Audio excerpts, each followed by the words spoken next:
About what? I'm not about what? You don't want to fight. You said I'm not about what? You don't want to fight. Man, go to sleep.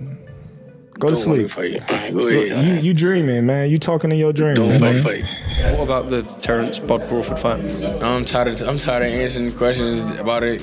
He already said millions of times that he not fighting me or looking my way, so I'm just tired of answering them questions, And if a fight happened, it happened. I want it to happen, but if not, So like right now, you got Bozy Ennis in your weight class. Definitely. What do you think about him? Oh, he's very, very talented. He's unproven, but he's very talented. Yeah. The eye test tells it all. He's got the it. But we haven't seen him against any elite fighter. We've never seen him tested. So until then, we just gonna keep saying, "Oh, Bozy," until he meet that fighter that's gonna touch him. Jaron Bozy Ennis, Ennis and Terence "Bud" Crawford went head-to-head in a live interview, and the tension was wild. Bozy wasted no time, saying he's ready to fight at 154 right now. But Crawford shut him down fast, saying he's only focused on big money fights at this stage of his career. Consider going back down to 154 and face Jaron Ennis, the guy who prepared Canelo Alvarez for this fight. Nope. I ain't going down 154. Then Bud took it up a notch, saying Bozy hasn't fought anyone that shows he's on his level. That line instantly got fans talking, because this wasn't just regular trash talk. It sounded like a real rivalry was born. The Avanesyan, you could have fought me. You jumped up out of my sanction body to go fight in the IBF. So what I know? If it don't matter, catch up. Yo, he picked Avanesyan. Catch up. Avanesyan was way under. You just said it don't matter. Catch up. I'm talking about before that. He not about it. We already know he not about what he's talking about. I'm not about what? I'm not about what? You don't want to fight. You said I'm not about what? You don't want to fight. Man, go to sleep.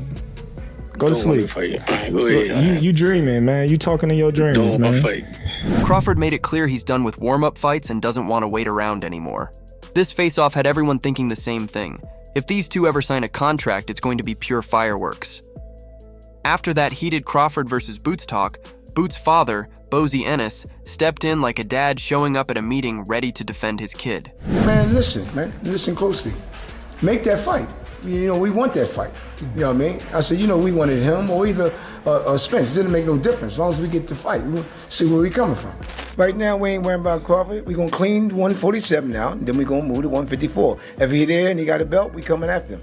Simple as that. And he didn't hold back at all. He basically said, "We never ducked Crawford. The only thing I ever turn down is my thermostat when the bill's too high." That's that old school boxing dad talk right there. He fired back hard, saying if Crawford really wanted Bozy, he could have called directly instead of going through more middlemen than a pyramid scheme. Yeah, we're gonna talk about it and we're gonna discuss what we're gonna do with with Terence and Bozy. That's what I mean. I said, yeah, well, if you want to fight, just let me know. That's just what Steven said, right? And they said, well, we'll call you later on. Never called him back. That's what happened. So they trying to say that we never turned the fight. I talked to Terence last night. We never turned the fight down. We've been wanting to fight Terence. The funniest part was when Bozy told Crawford, "You fought Avanesyan when you could have fought us." In other words, you skipped the main course and ordered a happy meal. That's cold but true. Fans just want to see real fights, not endless negotiation drama. And let's be honest, if this fight ever happens, you better grab your popcorn because it won't last 12 slow rounds. You could have fought us, but you gonna fight Avanesyan. And then I said, Avanesyan, you could have fought us. And then Terence said, well, Bozy could have been number one. All you had to do was call us. We would have took that fight. You ain't have to fight Avanesyan. Avanesyan, whatever. Avanesyan ranked in the WBO? Way behind us. You know what I mean? So if you really wanted to fight us, you could have fought us. That's what I... After Bozy called Crawford out, reminding everyone he could have called Bozy directly, Roy Jones Jr. joined in with his trademark wisdom. And when Roy speaks boxing, everyone listens, because he's not just a Hall of Famer. He's the blueprint. What is Bozy versus Terence Crawford? What does that look like? I don't know yet, because we haven't seen Bozy in against a guy that has touched him good enough to really test his chin. So that's the only thing we don't know about him yet. We don't know if he can take the real punch yet because we haven't seen it. But as far as the skill goes, he got everything. And that fight could be a very difficult fight because he has everything. Roy said Bozy has all the tools, but we still don't know if his chin has really been tested yet, and that's real talk. You can have all the speed and skill in the world, but until you take a clean shot from a sniper like Bud, nobody knows if you're made of steel or glass. My guy is talented and has the skill level that Boots has. Anything can happen, but don't get it wrong. Bud has that skill level too, so it's great. Roy described the potential fight as more than just exciting. It's a chess match where one wrong move could end everything fast. And when Roy, the human highlight reel himself, says both men are operating at elite level, you know it's serious. This is why fans are losing their minds over Crawford versus Boots. It's not just about power or speed, it's about finding out if the young lion can survive when the king bites back. The reality is, Jaron Ennis didn't force his team to make this fight and say, listen, Steven, I'm signed to you and Showtime. I'm not signed to the PBC and Al Heyman. You need to do what's best for my career and make this fight happen. And he didn't do that. And the rest is history. Terence Crawford moved on. Boots has looked unbeatable so far, but Bud Crawford is like the final boss in a video game. You can't beat him with talent alone. You need timing, patience, and heart. If this fight ever happens, it won't just answer, is Boots for real? It'll decide whether Crawford adds another jewel to his legacy or if it's finally time to pass the torch. Either way, the fans win, because this is the kind of fight that makes boxing feel alive again. Jaron Ennis against Terence Crawford is the fight. And that can be at 54, it can be at 60. You know, obviously we've got Lima to take care of first, but that for me is one of the great, crossover fights, because Boots is the changing of the guard guy. And Crawford's the guy that's been there and done it all and just proved, that he's still very much in his... After Roy Jones Jr. called Boots the total package, with only one question about his chin, Timothy Bradley jumped in like, hold on, don't get carried away. Crawford still has big mountains to climb. And honestly, Bradley kept it real. Bud might be great, but greatness isn't handed out. It's earned against killers like Benavidez Jr. and that tricky genius Bivol. Back to Benavidez. Damn, if Benavidez come back down to 168, man, that's another crazy matchup for Terence Crawford. Because, again, look, with the skill set of Crawford, and everything else he brings, right? These guys have skills too, and they bigger than he is. See, and that's difficult. That's gonna be real. And you've got to admit, Bradley's not wrong. Beating Canelo was like pulling Excalibur from the stone. But if Crawford starts chasing monsters at 168 and higher, that's next level danger. It's not just about can Bud win, it's about whether he can outthink guys who look built in a boxing lab. That's the kind of challenge fans live for. And when Bradley says, Bud could lose if he plays with fire against those beasts, it's not hate, it's truth. That's real legacy talk right there. So, I mean, look, if Crawford can go down and face that dude, bro, man, whoo, Crawford's legacy, everybody will be tuning in just to see Terence Crawford's greatness, because he's a mega star now. So it don't matter who Terence fight. Everybody gonna be tuning in to see the greatness of Terence. I also loved Bradley's soft jab at Floyd, telling him to relax and enjoy the show. That's the calmest sit-down champ ever said.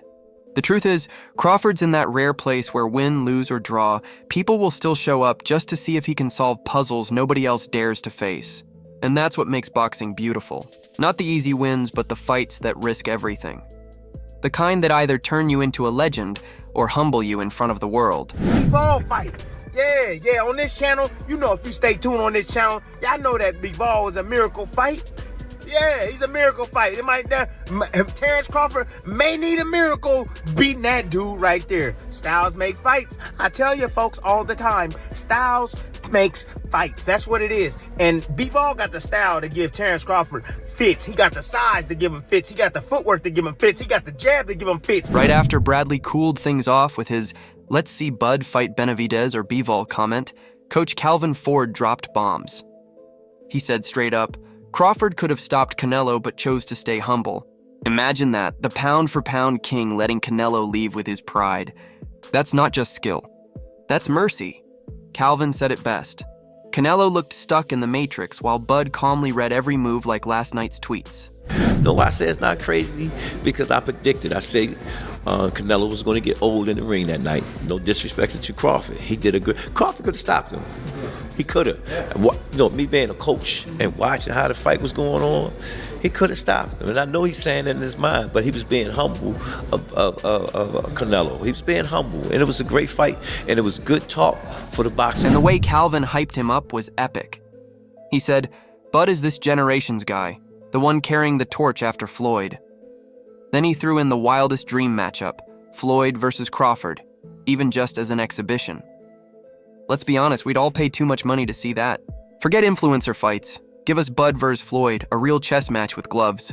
Calvin made it sound like Crawford didn't just win, he leveled up into boxing's final boss. That's not just victory. That's domination with style. Every generation from Floyd's generation to this generation didn't get to see it come. That's just like we never get to see Michael Jordan play, right? But we remember when he used to play. Come on. So. Or seeing all these crazy exhibitions, maybe we see Floyd and Terence in an exhibition. That'd be something crazy as well. Just to have two great guys that completed a lot of things in their life of boxing and come together and just give the fans something to talk about. And there it is. Folks, from Boots calling out Bud to Bozy firing back, to Roy and Bradley giving their takes and Calvin saying Bud gave Canelo mercy, this whole debate has been wild. What makes it great is that everyone adds fuel to the fire, leaving us with one question. Is Crawford truly untouchable, or is Boots the one who can crack the code? That's the kind of talk that keeps boxing alive, legacy, pride, and the next torch-passing moment. Now it's your turn, Weiss. Who really has the edge, Bud or Boots? Could Crawford risk it all against the giants Bradley mentioned?